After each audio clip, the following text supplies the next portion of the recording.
साल के बाहर 7 स्थान शिवलिंग के बताए हैं जहां पर भूल से भी अगर कोई चंदन की उंगलियां लगा देता है।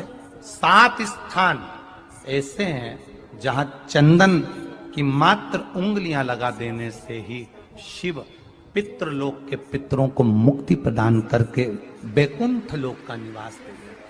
7 स्थान।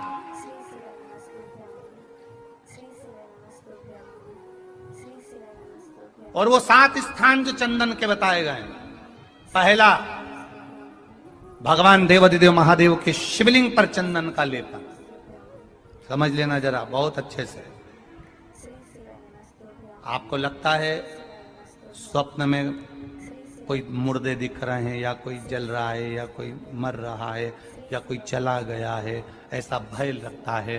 बच्चों को मानी भेजूंगी ऐसा हो जाएगा, पति को मानी भेजूंगी ऐसा हो जाएगा, कोई हमारे कोई गलत तो नहीं कर रहा है, आपको लगता है। 7 स्थान चंदन के बताए हमारे। पहला शिवलिंग, दूसरा जहां गणेश जी का स्थान है, मालूम है ना सबको? जम के बोलो जरा, मालूम है ना सबको? जहां गणेश जी का स्थान है वहां अलग से गणेश जी बैठे, वहां नहीं।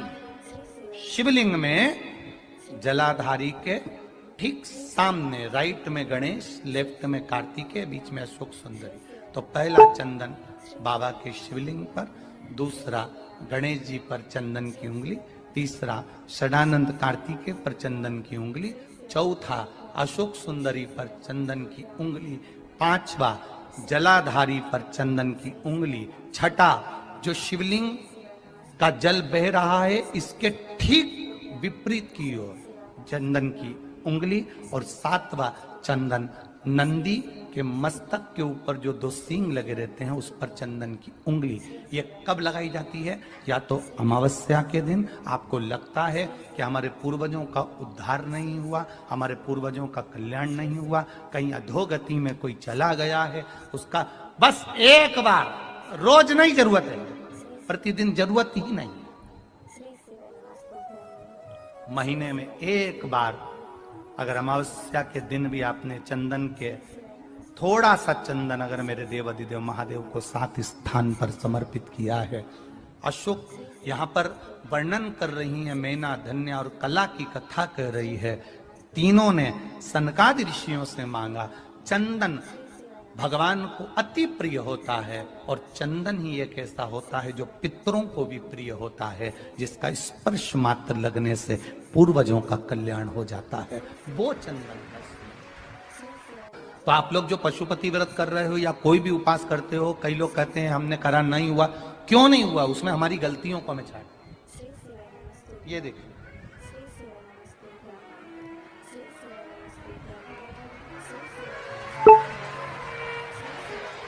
अब जैसे ये शिवलिंग रखा है, आपने जल चढ़ाया, अब जल आप यहां से चढ़ा रहे हो तो धीरे धीरे धीरे धीरे चढ़ाएं जिससे छींटे बाहर ना, यहां तक छींटे रहे ना, जलाधारी तक चलेगा, बाहर ना गिरे।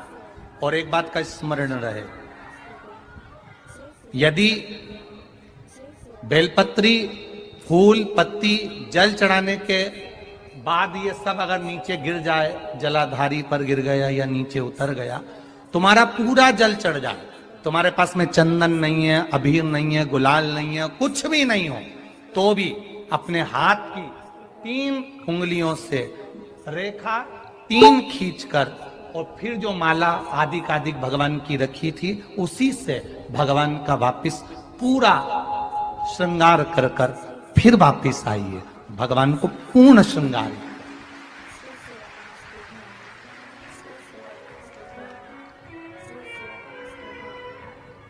भगवान का पूर्ण श्रृंगार कर कर आइए। कई लोग जल चढ़ाने के बाद में भगवान का जो फूल पत्ती नीचे रखी रहती है, आप, हम ये नहीं कह रहे कि आप अपने घर से लेकर जाओ, आपके पास में कुछ नहीं, 1 लोटा जल चढ़ाओ, जल चढ़ाया, जो फूल पत्ती नीचे रखी हुई है उसी को उठाकर उसको रखकर उसी फूल से भगवान का खूब सुंदर भगवान का कर कर फिर आइए। क्यों? शिव का जब हम श्रृंगार कर कर आते हैं माता पार्वती जी ने देव अधिदेव महादेव का श्रृंगार किया है, आप लोगों के स्मरण में होगा। राम जी ने माता जानकी का श्रृंगार किया है। रामचरित सुनिए कथा, रामायण सुनिए आप लोगों ने, रामायण सुनी होगी तो उसमें माता बैठी हैं शिला के ऊपर और भगवान राम उनका श्रृंगार कर रहे हैं। एक कौवा आता है, वो चोंच मार कर जाता है, ये सारा वृत्तांत आप लोगों ने श्रवण किया है। तो राम जी माता सीता का श्रृंगार करते हैं, भगवान कृष्ण राधा जी का श्रृंगार करते हैं। केवल एक देव अधिदेव महादेव की कथा ऐसी है जिसमें पार्वती जी शिव जी का श्रृंगार करती है। शिव का श्रृंगार किस लिए, क्यों? कहा जल चढ़ाने के बाद वहीं पर पड़ी हुई पत्ती से, फूल से, जो चढ़े हुए फूल हैं, चढ़ी हुई पत्ती है, चढ़ा हुआ निर्माल्य है, जो भी शिव जी का है, उसी को धोकर वापिस भगवान का श्रृंगार कर कर आना चाहिए। किस लिए कि हे भोलेनाथ, जब मैं इस संसार सागर से जाऊं, अखंड सुहाग लेकर पूरी श्रृंगार कर कर इस धाम से जाऊं। ऐसी कृपा जो पढ़ाओ, जो पढ़ाओ, चंदन नहीं है, हाथ से चंदन का स्मरण होना चाहिए। लेकर आइए कि मेरा ये कार्य है बाबा और आपको करना है। लाखों के दुखड़े जो तू हर गया डमरू वाले, फिर मेरे दुखड़ों को देखकर क्यों डर गया डमरू वाले। और शिव महापुराण की यही सबसे बड़ी आनंदता कि आपको आग लगे बस्ती में और अपन रहो, अपने मस्त रहिए। जो ज्यादा गाली दे, ताना दे, अपशब्द बोले, जो तुमको ताने पर ताना दे, तुम और जोरदार खजूर वाली चोटी बना और ऐसा बक्तल लगाओ ऐसा वाला, और फिर निकलो, बोलते रहे, बोले। अपन तो अपनी भक्ति करो, शंकर के भजन में डूबे रहो, राम नाम कृष्ण नाम में डूबो, अपने क्या करना।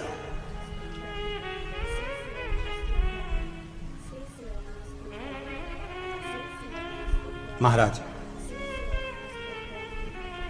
राम की दृष्टि में शंकर बड़े हैं, शंकर की दृष्टि में राम बड़े हैं, कृष्ण की दृष्टि में शिव बड़े हैं, शिव की दृष्टि में कृष्ण बड़े हैं। क्योंकि भगवान कह रहे हैं मुझसे बड़ा मेरा भक्त होता है, भक्त मुझसे बड़ा है। तो जो भगवान की भक्ति करता है भगवान उसको बड़ा समझ लेते हैं।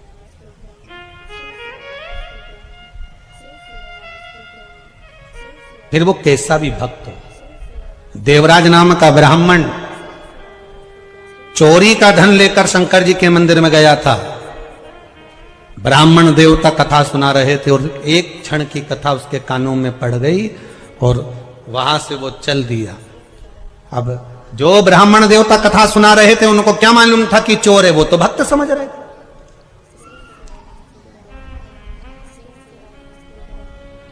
उनको नहीं मालूम कि ये चोर है, उनको तो भक्त समझ रहे।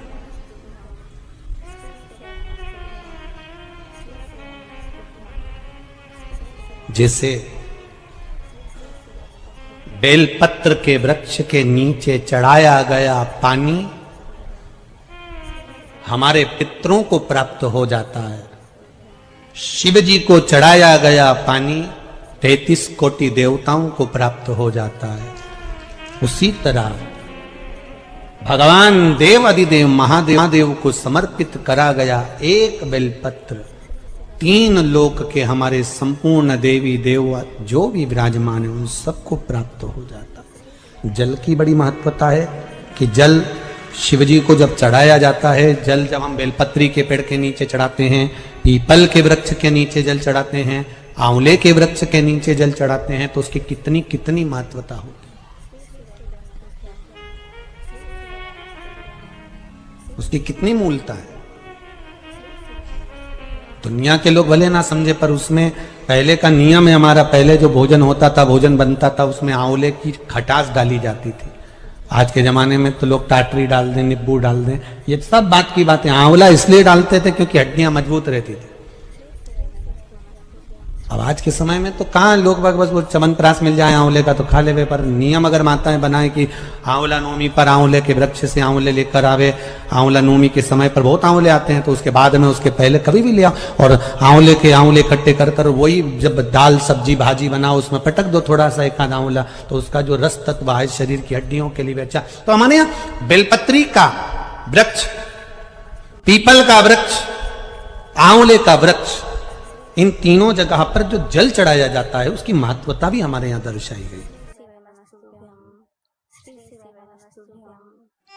प्रैक्टिकल करना, जब जिस दिन लगे कि व्यापार ठीक नहीं चल रहा, आज लगे कि आज पैसा चाहिए और आ नहीं रहा, आज तुम्हें 5,000 की 10,000 की 50,000 की 1 लाख 5 लाख की जरूरत है और कहीं से आवक नहीं है, भगवान कहीं ना कहीं से आ जाए ऐसी कृपा, तो कुंदकेश्वर महादेव का नाम लेकर एक पुष्प उसका अंतर रख दो। जिस जगह से तुम कमाते हो, जिस जगह पर, जिस गादी पर, जिस कुर्सी पर तुम बैठते हो, उसके सम्मुख में उस पुष्प का मुख बाहर होना चाहिए, उसकी डंडी, उसका जो डंडी का भाग है वो हमारी ओर हमारा आकर्षण।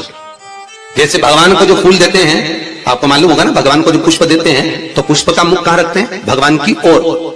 ठीक है, मतलब जैसे भगवान गोपाल जी बैठे हुए हैं तो भगवान को अगर आप पुष्प दोगे तो फूल का मुख किधर रखोगे? भगवान की ओर। डंडी का मुख किधर रखोगे? अपनी ओर।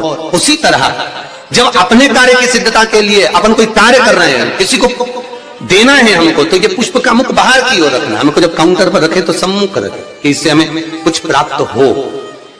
पर दुनिया के लोग उल्टा फूल चढ़ाते हैं भगवान को। तुम हमेशा देखना, शंकर जी के मंदिर में जाएंगे तो जो शिवलिंग होगा ना शंकर भगवान का, जितने पूजन करने वालों को देखोगे ना, ये शंकर जी का शिवलिंग, तो फूल कैसे चढ़ा के आएंगे? ऐसे जमा के आएंगे, डंडी भगवान की ओर कर देंगे, फूल अपनी ओर कर देंगे, ऐसे भगवान को चढ़ाएंगे। फूल का मुंह अपनी ओर, डंडी का मुंह तुम्हारी ओर, मतलब कांटे तुम्हें चुभे, हमें तो अच्छे।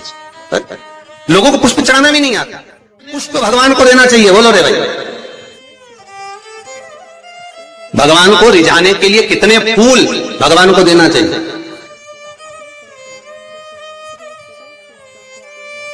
बोलो तो, कितने पुष्प भगवान को समर्पित करना चाहिए? महाराज,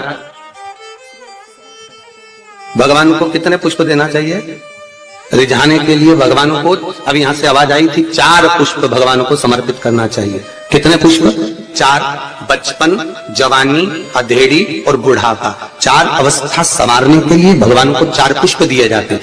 पुष्प देते समय, जिस दिन तुम भगवान को पुष्प दे रहे हो उस दिन हमें कुछ भी नहीं कहना, हमारी तरफ से ये पुष्प भगवान से कहे। पुष्प भगवान से क्या कहता है कि भगवान मुझ में जैसी सुगंध है वैसी इसके जीवन में सुगंध देना। पुष्प कहता है भगवान जैसी मुझ में ताजगी है इसके जीवन में वैसी ताजगी देना। पुष्प कहता है भगवान जैसे मेरी पत्तियों में रस है इसके जीवन में खुशियों का रस भर देना। ये पुष्प कहता है भगवान से। हमें नहीं करना भगवान से कुछ, भगवान को पुष्प दे दिया तो भगवान समझ गए। पहले कौन सी कंजन कहा शादी में गए थे राम, तो याद आया स्टेज पे ऐसा लड़का घुटना टेक के, हाँ ऐसे ही तो फूल था, राम ऐसे दे रहा है। तो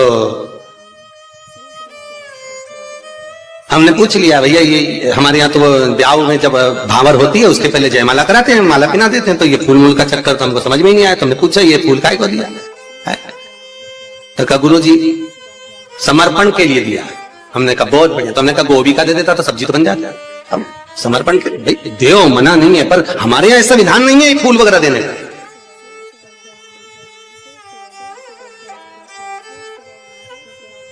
आप भले दुनिया के दिखावे के चक्कर में कुछ भी करो वो अलग बात है, पर हमारे शास्त्रों में ऐसा कोई प्रमाण नहीं कि पुष्प आप किसी संसारिक मनुष्य को दे। पुष्प अगर दिल से कुछ देना है तो वो भगवान को दो, भगवान को समर्पित करो।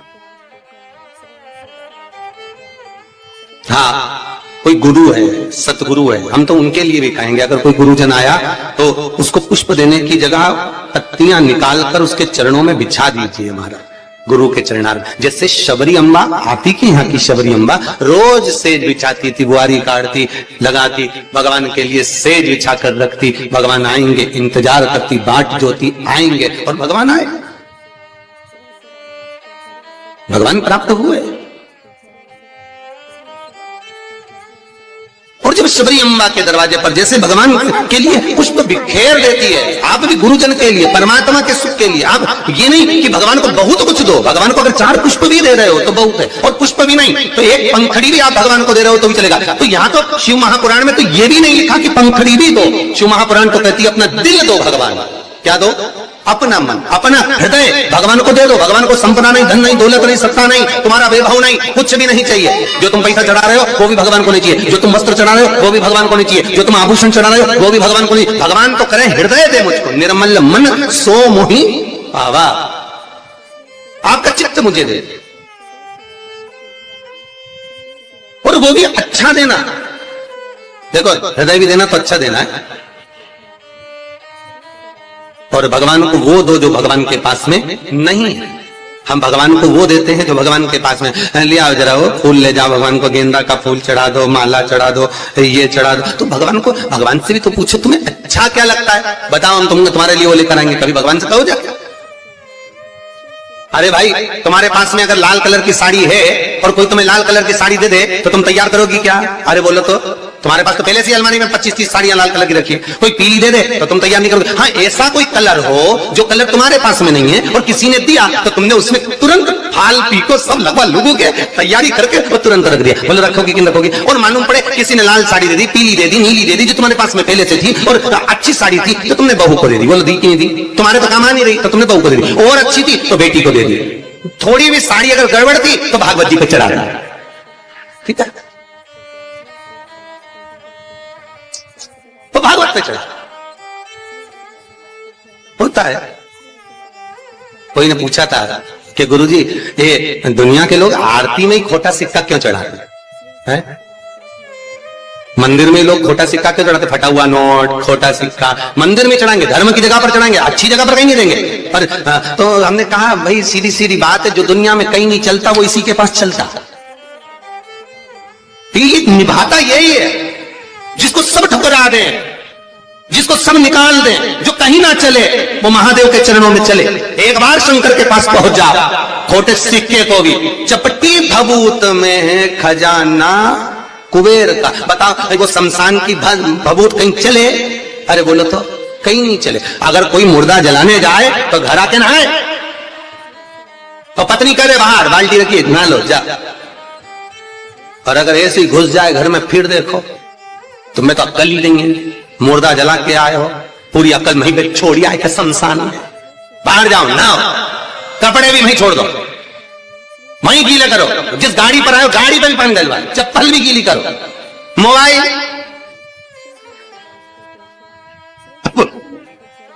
और एक पता नहीं बोली धीरे से मारा तो मैं पानी छीट दूंगी। अब विचार करना, वो शमशान की राख कहीं नहीं चले पर एक ही को चले। किसको? महादेव। वो उसके पास ऐसी चले कि वही भस्मी करोड़ों की हो जाती है।